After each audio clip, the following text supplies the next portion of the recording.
వర్మ గారు, ఇక్కడ విజయసాయి రెడ్డి గారిది జగన్ గారికి ఎటువంటి పంచాయతీ లేదు. కేవలం జగన్మోహన్ రెడ్డి గారు నిన్న ప్రెస్ మీట్ జరుగుతున్నప్పుడు ఒక విలేకరు అడిగిన ప్రశ్న మీద జనరలైజ్డ్గా వెళ్ళిపోయిన ఎంపీల గురించి మాట్లాడుతూ ఆయన ఏం చెప్పారండి?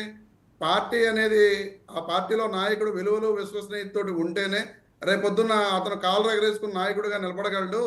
అరే ఒక 5 ఏళ్ళు మనం ప్రతిపక్షంలో ఉన్నాం, ఆ ప్రతిపక్షంలో ఎవరైతే బలంగా గట్టిగా నిలబడతారో రేపొద్దున వాళ్లే నాయకులకు ఎలివేట్ అవుతారు అని చెప్పి అందరూ వెళ్ళిపోయిన ఎంపీలతో పాటు విజయసాయి రెడ్డి గారితో గురించి కూడా చెప్పడం జరిగింది. అంతేకాకుండా ఇంకో 2 ఎంపీలు ఎవరో వెళ్ళిపోతున్నారంటే వాళ్ళకు కూడా ఇదే వర్తిస్తుంది అని చెప్పి క్లియర్గా ఆయన జనరలైజ్డ్గా మాట్లాడారు తప్ప ఒకే ఓకే. ఒక్క విజయసాయి రెడ్డి గారి గురించి అన్న మాట కాదు. రైట్. ఓకే. దానికి ఈ రోజున పార్టీలో విజయసాయి రెడ్డి గారు మా అందరికీ కూడా గతం వరకు మాజీ నాయకుడు, ఆయన 2 సార్లు రాజ్యసభ ఎంపీ చేసిన వైఎస్ఆర్ కాంగ్రెస్ పార్టీ అధ్యక్షుడు జగన్మోహన్ రెడ్డి గారు ఈ రోజున పార్టీ కష్టకాలంలో ఉన్నప్పుడు విజయసాయి రెడ్డి గారు అండగా ఉండవలసిన పరిస్థితి.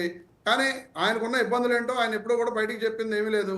నాకు ఎక్కడా భయం లేదు అని చెప్పి ఆయన ట్వీట్ చేశారు తప్ప ఆయన ఎందుకు పార్టీకి ఎంపీ పదవికి రాజీనామా ఓకే. చేశారు, పార్టీకి రాజీనామా చేశాను ఓకే రమేష్ గారు. చేసుకోవడానికి ఓకే. ఓకే చెప్పండి రమేష్ వరకు. గారు. ఓకే. ఓకే రమేష్ గారు, ఒక్క నిమిషం. బాబ్జీ గారు, సార్ ఏంటి పొలిటికల్ ర్యాంకుల గందరగోళం ఏంటండి? ఓకే, ఏ ఉద్దేశంతో అది చేసినా పని స్పీడ్గా పెంచుకోవడం, కానీ ఇందులో కొద్దిగా ఏదో ఇబ్బందికరంగా ఉంటుందని చెప్పి ట్రోల్ అవ్వడం. ఇప్పటికే చాలా సమస్యలు ఉన్నాయి, గ్రౌండ్ లెవెల్లో కొద్దిగా ఇబ్బందులు వస్తున్నాయి జనసేన టీడీపీ మధ్య. అంటే అందరూ సఖ్యతగా ఉండాలని లేదు, ఒక కుటుంబంలో ఉన్న వాళ్ళే సరిగ్గా ఉండే పరిస్థితి ఉండదు కాబట్టి అది చెదురుమదురు జరుగుతుంటాయి. ఇలాంటి టైంలో ఆ ర్యాంకుల్లో పవన్ కళ్యాణ్ గారికి డబుల్ డిజిట్ రావడం ఇది కొద్దిగా ఇబ్బందికరంగా ఉంటుంది అని వాళ్ళ కేటర్లోని.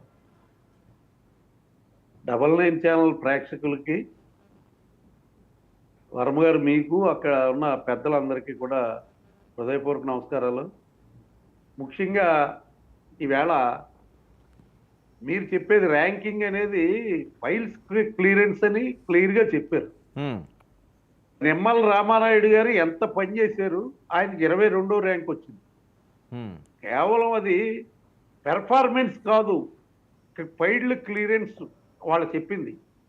పెద్ద ఆయన చెప్పింది కూడా ఏదైతే ఫైల్స్ ఉన్నాయో ఆ ఫైల్స్ క్లియరెన్స్ గురించి చెప్పారు.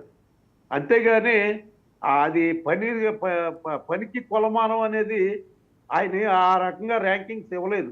బాబీ గారు, ఇప్పుడు మీలాంటి వాళ్ళకి అది తెలుసుండొచ్చు, లేకపోతే మాలాంటి వాళ్ళకి తెలుసుండొచ్చు. గ్రౌండ్ లెవెల్లో వాళ్ళకి, సామాన్యమైన వాళ్ళకి పేపర్లో ఒక వార్త వచ్చింది, టీవీలో ఒక వార్త వచ్చింది, రేపు పవన్ కళ్యాణ్ గారికి 10వ ర్యాంక్ అట్రా, అదే లోకేష్ గారికి 8వ ర్యాంక్ అట్రా, ఇటు చంద్రబాబు నాయుడు గారికి 6 ర్యాంక్ ఏట్రా బాబు అని చర్చించుకుంటారు కదండి. ఏమంటే మీరు ఒక మాట ఏనండి, మరి ఈ నిమ్మల రామానాయుడు గారు అనే వ్యక్తి ఇంచుమించుగా రోజు 18 గంటలు పనిచేస్తాడు.